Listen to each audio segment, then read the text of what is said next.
Greetings, fellow travelers, and welcome to The Way of the Showman, where we view the world through the lens of showmanship. I am Captain Frodo, and I will be your host and your guide along the way. We are exploring showmanship and play, or we are exploring the deep resonances between showmanship and play. I take it that you have your own ideas of showmanship, if you allow me to use that as a word to describe what it is that you do when you perform. Because most of the people who listen to me, I understand, are performers. And if you don't, then maybe the play aspect here is what draws you to this episode. I know my mum is more interested in these episodes than she were about the deep conversations about performance that we've had in the last season.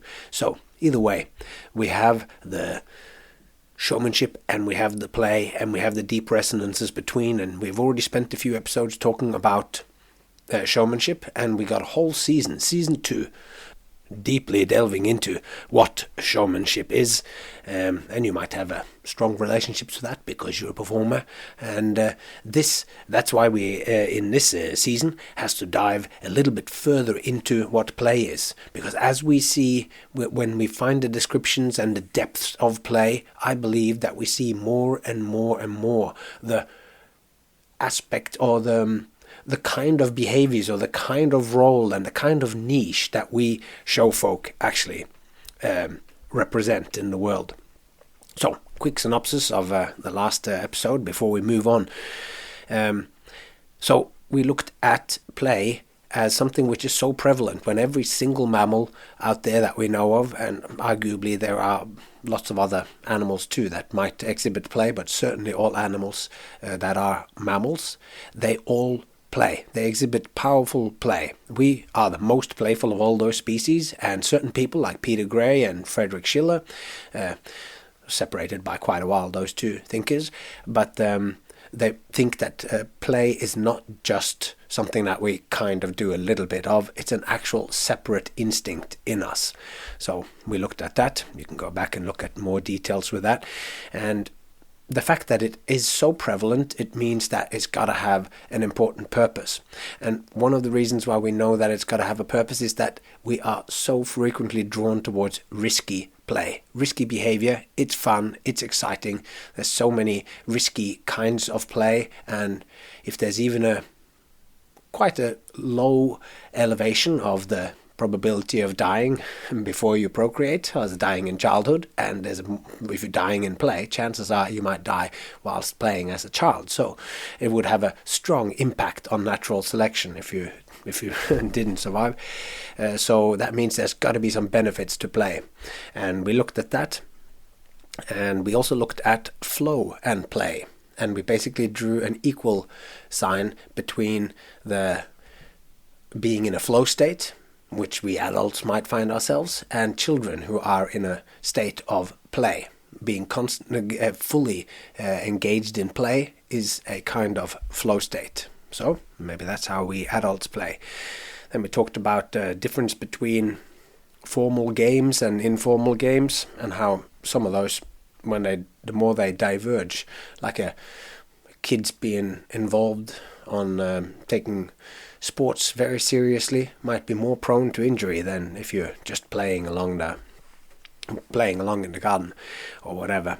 But the final thing that we sort of that I kind of mentioned was that, like, how do we actually think of instincts? What is an instinct? And I have this picture that I've come up with, that instincts are when we our feelings, the way we're feeling towards something, is like we are hearing the whispers of our ancestors, but the ancestors aren't speaking in words, they're speaking in feelings. So when we're drawn towards play, or when we're drawn towards connecting with other people, we are hearing the whispers through our emotions and through our feelings of the wise choices of our ancestors.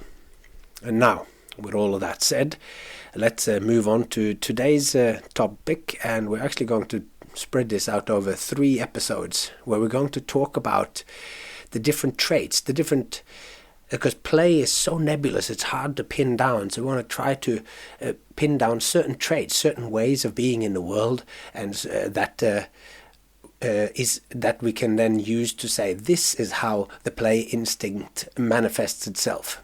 And we're going to talk about Ashley Montague, and he's someone that we're going to talk a little bit about as we go on. So let me not spoil anything more. Let's jump on over into the world of play.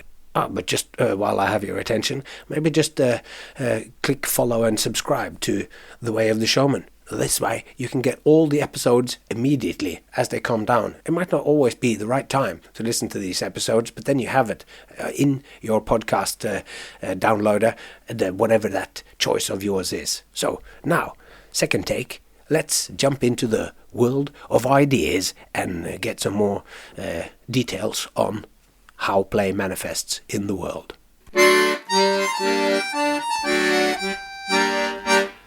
And we're going to start today's episode with a little quote by Allison Gopnik, who has written many excellent books.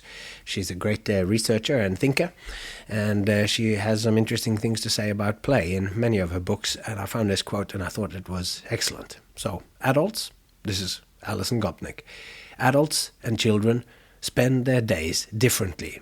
We work, babies play. Play is the signature of childhood. It's a living, visible manifestation of imagination and learning in action. Allison Gopnik.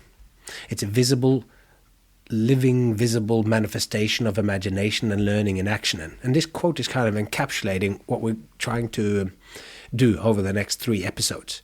We are trying to find how play actually manifests in the world, so that we can go, these are aspects of play, these are aspects of them, and she's pinpointing it here. Play is the signature of childhood, so we're going to look into childhood and the traits that come from there. So with that, let's get cracking, because if play is a constant and genuine human drive, an actual instinct, how do we actually recognize it when we see it in the world? Or more specifically, in which kind of behaviors does play manifest itself? Because it's a process, it's not a thing that we can look at. So it manifests itself through the behavior of mammals, through the behavior of human beings. So we've looked at, the 5 specific criteria or characteristics of play, like number 1, it's fun and enjoyable. 2, it's seemingly purposeless. 3, it's self-motivated. And 4, there are rules involved. And finally, it's a free and imaginative improvisation. So each of these 5 criteria are characteristics of the process that we call play, but in the same way that a person is a multifaceted being and must be expressed through more than 5 specific features, I would expect that we could get a better grasp of what the play instinct looks like by finding more ways that it manifests itself in the world. So, what kind of behaviors or attributes are playful? And to answer this question, I think it would be good to start looking at those who play the most, those whom for play is their natural way of being in the world, children. Remember, Allison Gopnik, play is the signature of childhood. You know they're children because they play. So I just thought we'd sort of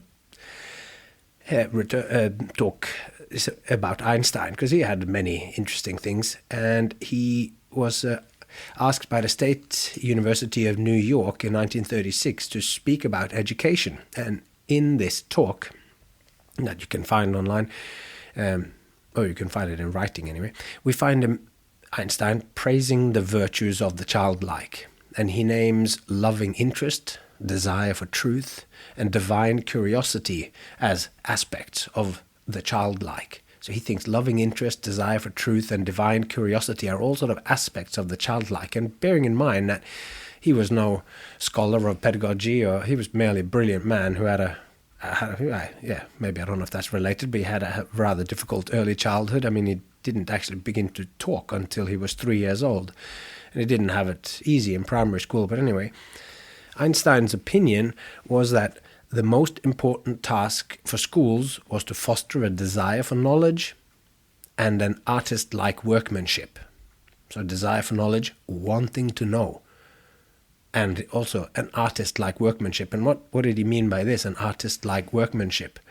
Well, to have the best chance of fostering this, he said that the point of a school is to develop the childlike inclination for play and the childlike desire for recognition, and to guide the child over to important fields for society. Such a school demands from the teacher that he be a kind of artist in his province.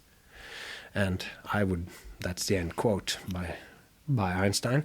And if such a school was made a reality, Einstein reckoned that children would prefer school time to vacation. Instead of wanting to have vacation, they wanted to be at school because it was so stimulating. And I believe then, to add to Einstein's thought there, that if such a school came into existence, we would find that play would be the main subject of the curriculum. So you would discover the knowledge through play. So anyway, Einstein pointed out here loving interest, desire for truth, and divine curiosity as childlike traits. But to go on, I want to find a more sort of comprehensive overview of these things, of these traits. And, as it happened, I did find one in a book by a man called Ashley Montagu. And the book is called Growing Young. Growing Young. Not growing old, but growing young. So this is a book that we'll get back to in a later episode when I talk about how childlike features might actually be what made us separate from the apes. It actually might be that the childlike features carried on into adulthood is one of the key things that made our species, Homo sapiens, what it is. But for now, we'll get back to that in a later episode. But for now, I mention it because in the 6th chapter of this book, Montagu has compiled a list of no fewer than 27 what he calls basic behavioral needs of children. I'll tell you all of them in a little bit, but there's 27 behavioral needs that children has. And his idea is that once the basic physical needs like food, water, shelter, protection, and so forth are met, there are further behavioral needs which will quickly make themselves present. And he believes that we have genuine needs that are beyond staying alive and all that, which, if not met, will impact us negatively. And I'll talk about a few of these needs in more detail. I'll go and pick out the ones that will sort of paint a picture of what I, following Friedrich Schiller and Peter Gray, what I think of as the sort of play drive or play instinct that we talked about in the last episode. And I believe that in these traits, we can sort of see the play instinct manifest itself so that we can study it. And if we have this play aspect, and we have it more than any other species, that we human beings play more than any other species play for longer, then possibly this play instinct is a key instinct to understand us as a species, and for you and me, and for us showfolk, it's to understand our role in society. Because I believe that it is our role to put humanity on display in our shows. What interests human beings is that's what we do. We present, like as in the manifesto it says, a showman shows man. What we are showing our audiences is the human condition in all its aspects. So now, even though I won't talk about all of them, let's just quickly go through this list of the 27 needs that of a healthy childhood development. And that's not to say that we can't survive without them, but having them in your life as a child is always better than not having them. Number 1, Montagu says, is love. Then it's friendship, sensitivity, thinking soundly, to know, to learn, work, organization, curiosity, wonder, playfulness, imagination, creativity, open-mindedness, flexibility, experimental mindedness, if that's a thing, explorativeness, resilience, enthusiasm, sense of humor, joyfulness, laughter and tears, optimism, honesty and trust, compassion, or being compassionate, and then the last two is song and dance. So if you have all of those needs met, that you learn to be flexible and you like to explore and you get to develop resilience and enthusiasm for a sense of humor, and you have love, friendship, and you learn to be sensitive and to think soundly and to learn. If you have all of these covered, then you got a good foundation for a healthy life. And I believe this is a wonderful list of traits. If you got all these needs met, I reckon chances are you're going to look back at a happy childhood. And the list seems a little skewed towards the positive aspects, and that's because these are needs. This is because Montague finds that these traits in particular needs to be developed, or they need development in childhood. Because according to him, and I believe him, common sense, it's like according to him and also to common sense, I believe that getting angry, being jealous or vindictive aren't features that needs to be developed. So the negative traits, like one of course needs to get oneself into a right relationship with anger and so forth, so you don't get taken advantage of, or so that when you need to protect someone that you love. But Montague believes that if these 27 needs are met, then the child will be poised perfectly for getting into a right relationship with anger and lies and so forth. Because some of these negative traits might not always be negative, but if you, like lying and anger and or whatever, there's a right time for everything. So these 27 traits will integrate as well into whatever society we are born into. But as a personal note here, I just wanted to say before we move on that because Montague doesn't make this specific claim, because his book isn't about play per se, it is about neoteny or juvenilization of how childlike traits can be retained into adulthood, which we're going to talk about in a future episode. Let me not digress inside my digression. But I just wanted to say that I believe that if a child gets enough time and freedom to play, all these 27 needs will be met. I'm not claiming that play is all you need, because as a song claims, all you need is love, and that is Montague's first need.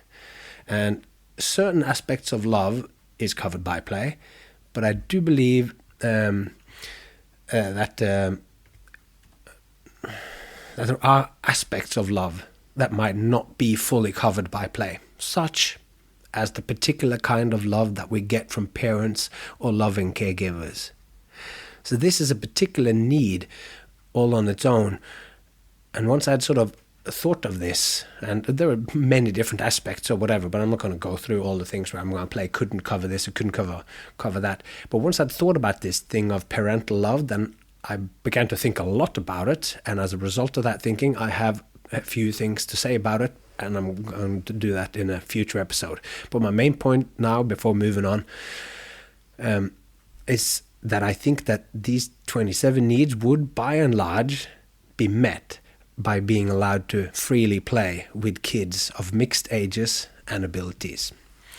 All right, so before now, moving on yet again, before we start naming traits like Harlem Pepper in Best in Show and starts naming nuts, I would just like to say that this view of childhood as in having all these, like these are the needs that he says these needs to be met, but these are also then traits of children that you see in them, like loving kindness and things that Einstein talked about.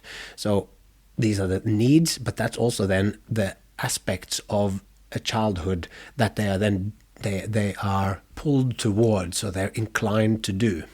But this view of childhood is not the only view, and up until very recently there was a much darker view of childhood that also existed, because today most people, myself included, wholeheartedly agrees with this summary of Montague's list and Einstein's ideas of children and the childlike. But in his book, Montague describes another, darker view of children, which were frequently held up until very recently. And this following quote is from Edward Glover. I didn't know who that was, but I looked him up, and he was, at the time when he said this, was very well respected in British psychology and psychoanalysis. And this quote comes from a lecture that he held in 1922 called The Roots of Crime. So we already see here where this is leading. But this lecture, it wasn't just a lecture that was said and it was just atypical or whatever, because the lecture then was printed into a book. And this book was so popular that it was printed into 3 editions. First in 1922, then again in 1960, and then in 1970. So it stayed in print for about 50 years, meaning that it was a demand for this book constantly throughout these 50 years. Books stay in demand, usually because people think it's important what is being said in them. So anyway, according to Wikipedia, Glover's most lasting achievements are found exactly in the combined fields of psychotherapy and criminology. So here, let's where are the roots of crime? Let's see what Edward Glover has to say. He says, quote, "We can say that a perfect normal infant is almost completely egocentric, greedy, dirty, violent in temper, destructive in habit, profoundly sexual in purpose, aggrandizing in attitude, devoid of all but the most primitive reality sense, without conscience of moral feeling, whose attitude to society, as represented by the family, is opportunist, inconsiderate, domineering, and sadistic. And when we come to consider the criminal type labeled psychopathic, it will be apparent that many of these characteristics can, under certain circumstances, persist into adult life. In fact, judged by adult social standards, the normal baby is for all practical purposes a born criminal." End quote. So for today, this feels like it's a pretty extreme view. One which is probably exceedingly rare these days, but I think it's worthwhile to kind of include it for no other purpose, than to balance out this glorious picture that Montague's list paints of childhood behavioral needs. And thus, being the needs, they're also then the traits that you see in children. And if Glover was right in even some of his harsh tirade, then the need to nurture and develop these traits on Montague's list are all the more important. So Montague, he comments on this quote, and the comments are along these lines that what I said, and because he doesn't actually waste much time trying to argue with Glover, because as Tyson Yunker Porter, the Aboriginal fellow who wrote the book, a wonderful book called Sand Talk, which I highly recommend, he says about this, of why I don't want to argue with people. He goes, never wrestle with a pig. He says, never wrestle with a pig because you'll both end up covered in shit and the pig likes it. So Montague doesn't get into any trying to argue with Glover. But what he does say, though, is that the overwhelming evidence from literally thousands of investigators is that, quote, the child is born with all its drives oriented in the direction of growth and fulfillment in health and harmony. And by health, I mean the ability to love, to work, to play, and to think soundly. So rather than blaming infants and children for the behaviours of the depravity which Glover describes, Montague places the responsibility and prevalence of antisocial behaviours on incompetent socializers, i.e. parents, teachers, and adults. Maybe the reality, I'm commenting, maybe the reality is somewhere in between, but that said, Montague then finally goes on to point out that the growth of the features which he describes in his 27-point long list does not in any way need to be exclusive to childhood. This is what we see here, rather the contrary. He advocates that to continue growing in all aspects of human existence, we should cultivate the spirit of the child through adolescence and into old age. The continuous and ongoing growth of the characteristic qualities of the child appears to Ashley Montagu to be the evolutionary destiny of Homo sapiens. He believes that the childlike qualities are actually the evolutionary destiny of Homo sapiens, and we'll get back to that. But now, finally, let's look at the first of... I've selected a few things and a few of these traits from his list, so we can look at these now, and I think we'll only have time to talk about one of them. Yeah, these are important to paint a picture of how the play instinct is expressed in human behavior, and the first one of those is curiosity. So anyone who's had children or been around younglings will have noticed their incessant curiosity. Kids are curious. Adults are too, but our curiosity is not at all, it's not all-consuming like it is for kids. Through a long life, we learn lots of stuff and experience a lot of situations. So when we encounter the world, we're not as easily impressed. Kids, on the other hand, can't get enough of the world. Walking down the sidewalk, they might have their mind blown by some tinfoil in the gutter. We might not even notice it, and if we do, we instantly categorize it as trash. This kind of childlike curiosity often expresses itself in questions like, "What's this? What is that for? How does this work?" Or simply, "Why? Why?" But as we have already established, instincts does not primarily manifest themselves through words. It's through feelings. So almost as soon as a child comes into the world, they will prefer to look at things that are new. If you pay close attention to what babies pay attention to, you will notice that they gaze longer at unfamiliar things. This is through the work of Allison Gopnik, and she studied babies a lot. And if you show a baby a rock that's painted with bright colored patterns, they'll look at this longer than a normal-looking rock that they've seen before. If you show them another rock that's painted with a different pattern, but with the same colors, they won't look quite as long as that before their attention is let loose from the arrest of the novelty of this rock had on them. So if you show them a normal unpainted rock, and their eyes might seek out the painted rocks on the table instead. And if you show them a new rock painted in completely different colors, their attention will again be arrested for longer. And scientists studying this reads this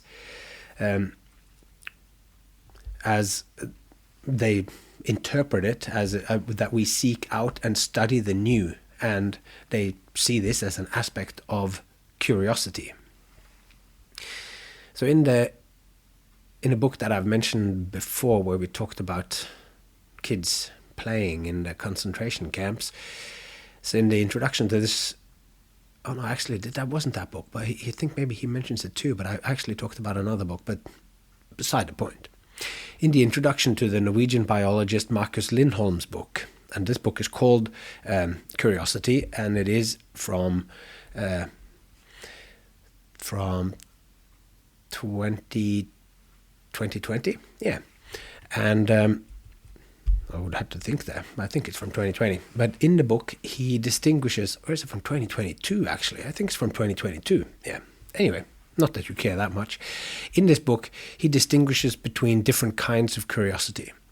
One that makes us ask what's under a rock, or if it's going to rain on the weekend, or whether there's something interesting to see in the scroll of your social media.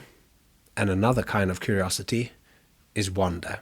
And he says that in a strict sense, and quote, we don't actually wonder what time it is, even though this is how it is expressed in English.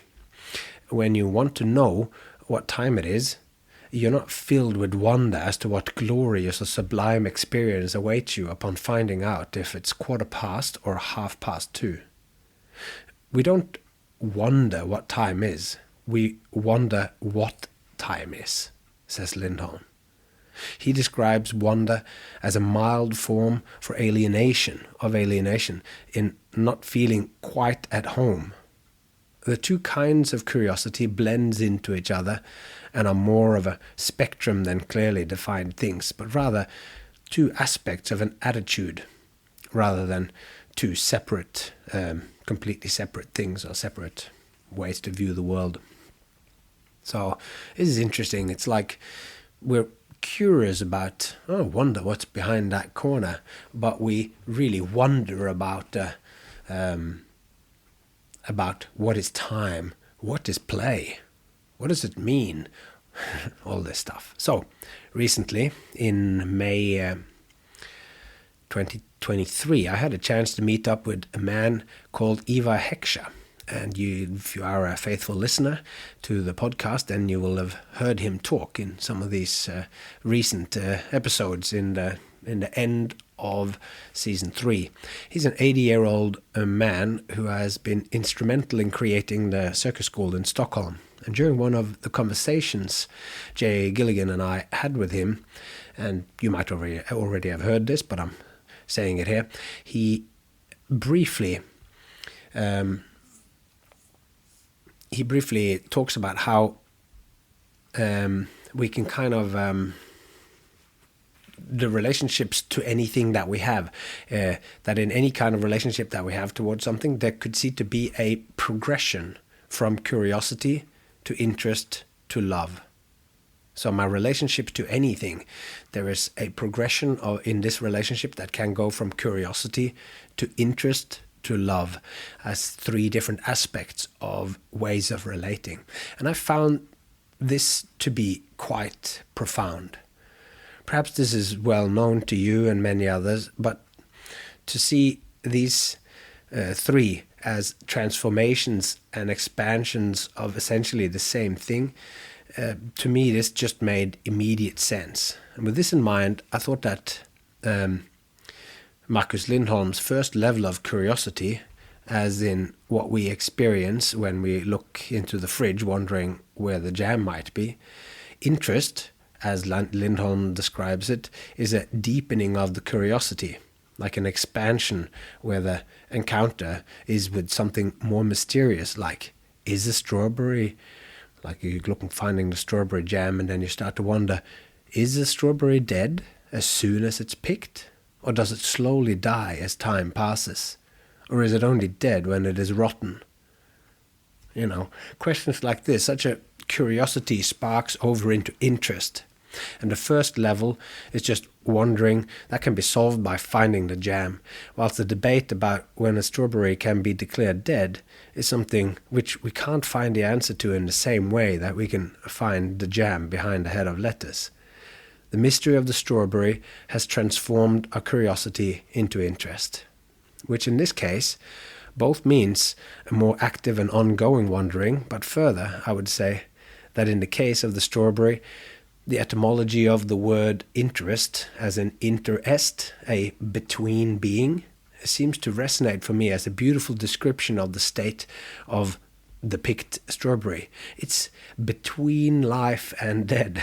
And once we have arrived at this next level of curiosity, where we have met something that unsettles us, that we can't, it's not quite one thing, not quite the other, something which is separated from us and which has an interesting attraction on us, then we can expand the relation once again into love.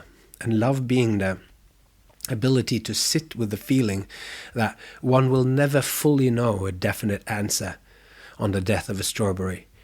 We might never exhaustively know one's partner, or you might never exhaustively know your child, but love is to sit with this not knowing for certain. You don't know for certain, but you just sit with it. And the poet John Keats says that, describing, I think this can describe it. He says that a poet must be capable of being in uncertainties, mysteries, doubts, without any irritable reaching after fact and reason. And although Keats spoke of poetry, I find this to be deeply resonant with the love that we are talking about. which is a curiosity matured into caring without the need to fully grasp, limit, or possess something or someone. I believe this is also what the poet David Whyte calls naming, and in his book Consolations, it's called Consolations, the Solace, Nourishment, and Underlying Meaning of Everyday Words. Brilliant book. He says, naming love too early is a beautiful but harrowing human difficulty.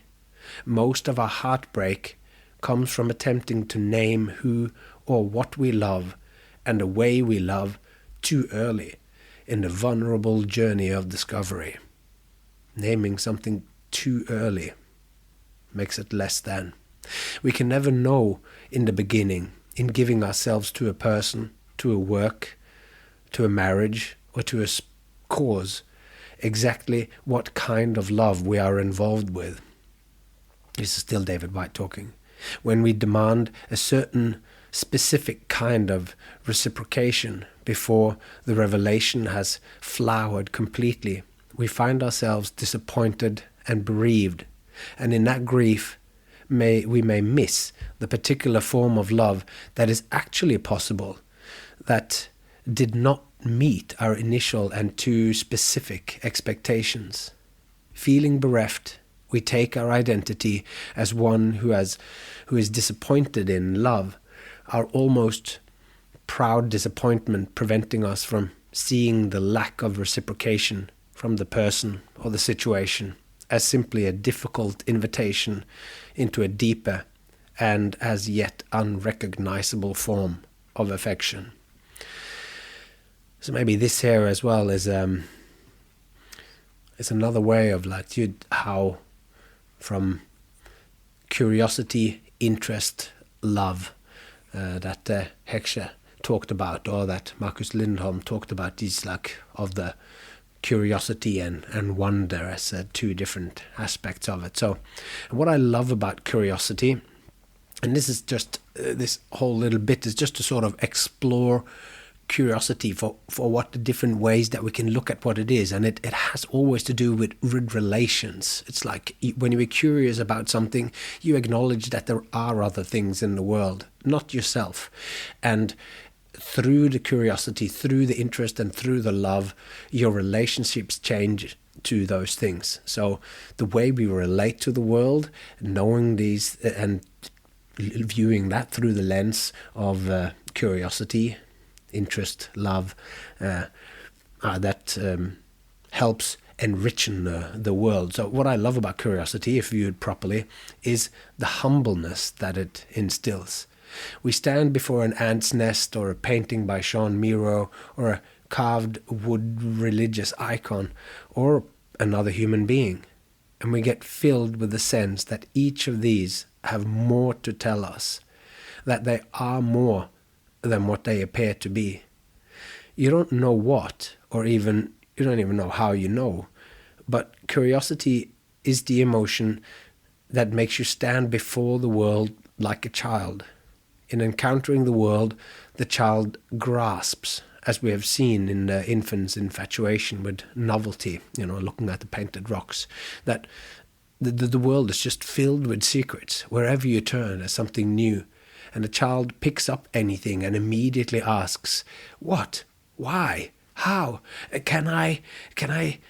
And they ask it about everything all the time. And we ask it too. But we are told that some things aren't worthy of asking about, like the tin foil in the gutter. But children and curiosity in particular smolders in us, like the childlike and the curiosity in us. It smolders in us like a niggling inkling that there is something more that we're not yet, that we just haven't gotten to yet. There's more there. I don't know what it is, but there is more. So with curiosity into interest and then into love, we can learn, as William Blake said, to see the world in a grain of sand and heaven in a wild flower. Because it is there if you look. And we can find meaning in depth and in doing shows and performing circus tricks or magic.